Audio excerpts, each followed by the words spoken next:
ఏపీలో బీసీలను సీఎం జగన్ మోసం చేశారు అన్నారు జనసేన అధినేత పవన్ కళ్యాణ్.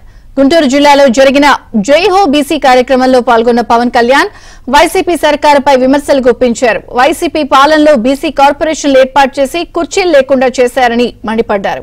టీడీపీ జనసేన పార్టీ అధికారంలోకి రాగానే మత్స్యకారులకు న్యాయం చేస్తామని పవన్ కళ్యాణ్ హామీ ఇచ్చారు. బీసీలంతా ఐక్యంగా ఉంటే జగన్ అనే భూతం ఏం చేయలేదంటూ పవన్ స్పష్టం చేశారు.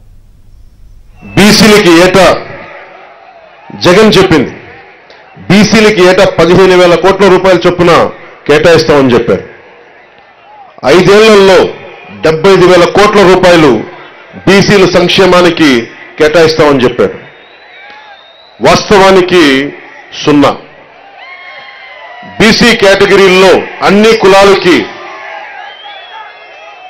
153 కులాలు గుర్తించమని బీసీ సంఘాలందరూ కోరుకుంటా ఉంటారు.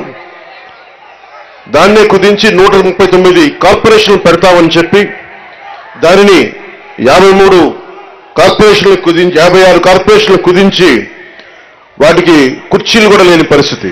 బడ్జెట్ 0.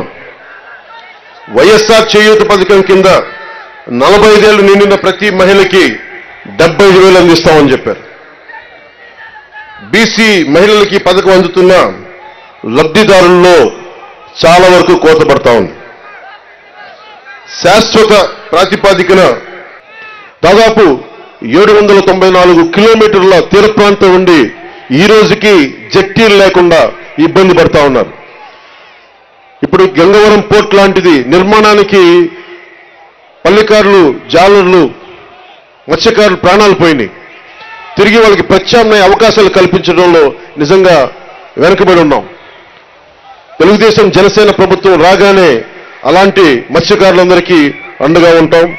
అలాగే ప్రతి 30 కిలోమీటర్లకు కూడా జట్టీలు ఉండాలనేదే నా ఉద్దేశం. దాన్ని కూడా చంద్రబాబు నాయుడు గారి దృష్టికి తీసుకెళ్లి ప్రభుత్వం ఏర్పాటు చేయగానే ఎంత తొందరగా ప్రారంభించాలో, ఎంత త్వరగా జట్టీలు ప్రారంభించాలో కూడా దాని వైపు దృష్టి సారిస్తాం. 153 కులాలంటే దాదాపు 53% పై శాతం జనాభా, 5 కోట్ల జనాభాలో అత్యధిక శాతం బీసీలే.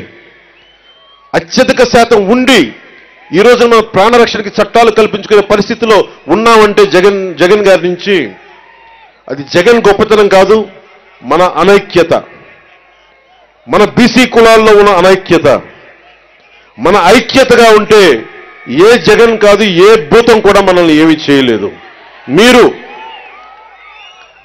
నేను అందుకనే ఇదే మంగళగిరిలో వైసీపీ వ్యతిరేక ఓటు చీలకూడదు అన్న మాట అన్నానంటే మన బీసీలు బాగుండటానికి కూడా దాని వెనుక మూల కారణం. మీ భవిష్యత్తు బాగుండాలి, అందరూ ఆనందంగా ఉండాలి. భవిష్యత్తులో మీకు జనసేన ఈ కూటమి తరపు నుంచి ఎప్పుడు మీకు అందుబాటులో ఉంటాం.